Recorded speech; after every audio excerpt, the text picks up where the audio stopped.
Magandang araw mga bata! Ako si Teacher Jessica at ngayon kasama ko si na Teacher Triksha at si Teacher Rika. Tignan natin ang mapa na nasa harap. Ating alamin kung nasaan ang lokasyon ng ating bansa. Balikan natin ang inyong napag-aralan noon. Saan nakapwesto ang Pilipinas? Anong kontinente? Tama! Ano ang eksaktong lokasyon ng Pilipinas gamit ang grid system? Sang-ayon ba kayo na maganda ang lokasyon ng ating bansa sa mundong ito? Dahil sa lokasyon ng Pilipinas, anong-anong klima ang ating nararanasan?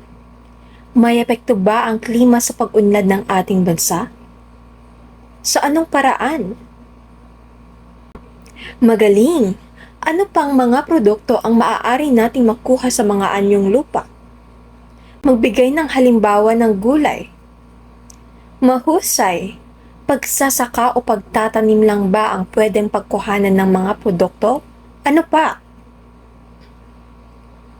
Anong produkto ang pwede nating kunin sa mga anyong tubig? Tama! Ano pa? Kung tayo ay nangunguha ng mga isda, ano ang dapat nating tandaan? Mahusay! Dapat tayo ang manguna sa pag-aalaga ng mga ito. Ano ang tawag natin sa mga produktong galing sa anyong lupa at anyong tubig? Tama, likas na yaman. Ang mga likas na yaman ba ay gawa ng mga tao? May kaugnayan ba ang mga likas na yaman sa pag-unlad ng ating bansa? Tama! Ang mga likas na yaman ay maaaring gamitin upang makatulong sa ekonomiya ng Pilipinas. Pero dapat ba nating abusuhin ang mga likas na yaman? Bakit naman hindi? Ano kaya ang paraan upang mapangalagaan natin ang ating mga likas na yaman?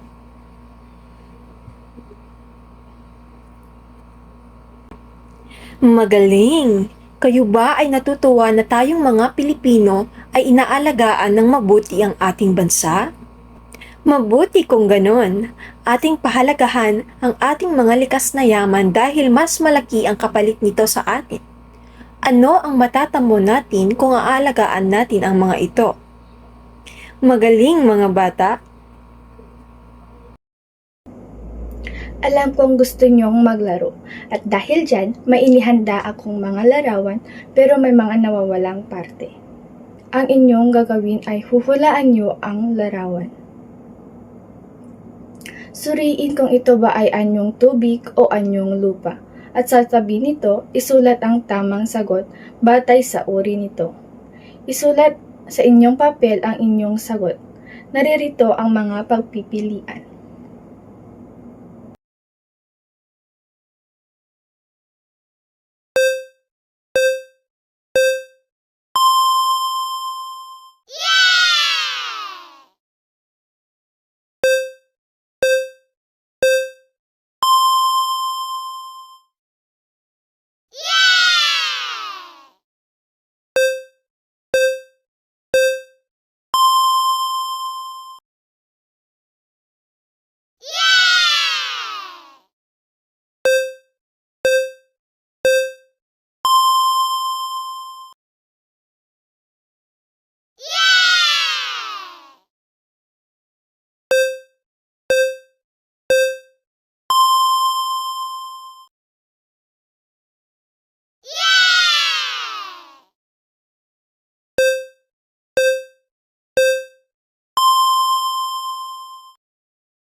Ngayon ay tignan natin kung talagang nakinig kayo ng mabuti at naunawaan niyo ang ating tinalakay.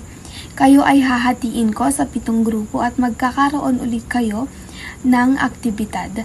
May ipapakita akong mga tanong sa harapan, basahin niyong mabuti at isulat sa ibibigay kong card ang tamang sagot. Ang mga tanong. Ito ang tawag sa mga bagay na nagmula sa kalikasan. Anyong lupa o anyong tubig?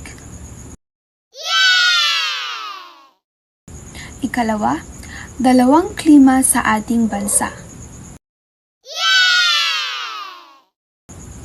Ikatlo, sila ang mga dumadayo sa ating mga magagandang tanawin ng ating bansa.